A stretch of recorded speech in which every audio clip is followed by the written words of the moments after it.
Soyayyar kice take mini yawo ni dai. Ka bani labari. Dukkan rayuwa tana son sirri sai dai. Ka fata alkhairi. Kuma yana wasu kina nan zaye daidai. Kana da kyan tsari. Ya zane fushi da mai suka amma dai. Ka jure yin tari. Ya dukkan wanda babban baya daga girma. Ka ce da shi yaro yake. Yare da lafiya ba ma gaza nema. A zuci tasirin yake. Kifi na ganin ka to kai mai jar koma. Ruwan iya gwiwa yake. Shin an tashi lafiya sarkin hada gulma. Batun da inganci yake. Joju ya kira saya sarki mini tsalle. Gaban ka zan taka.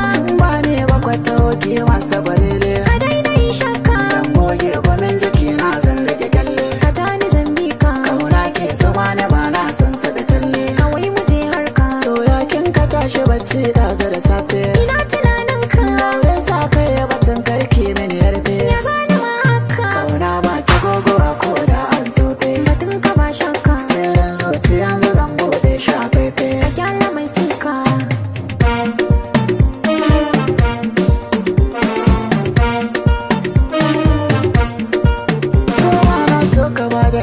Na san na mata ya hankali gare akwai rabo mai kallo zai taka dandali. Kauna ta shige cikin zuciya ta zauna da galgali. Wacce nake waso tana yi min so mai kyawo da tozali. Ka san yau da gobe sai Allah dai shi ne da zamani. Na yarje a ɓangaren soyayya ni dai ka tai da ni. Bana tantama ina son ka kawai ni dai kula da ni. Kar wata rana ni da kai mun saba kai min ni lahani.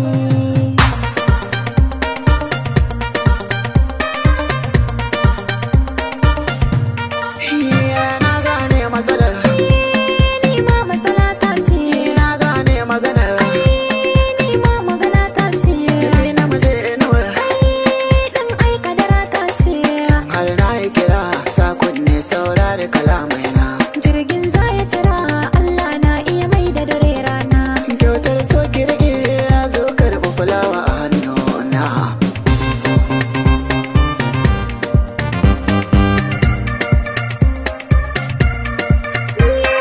Bini da kauna. Ni kuma sai ki gwada mini soyayya. So da amana. Na ɗau alkawari ya zan sauya. Kar ka ji zance soyayyar ka take yi mini yawo. Na gaba ki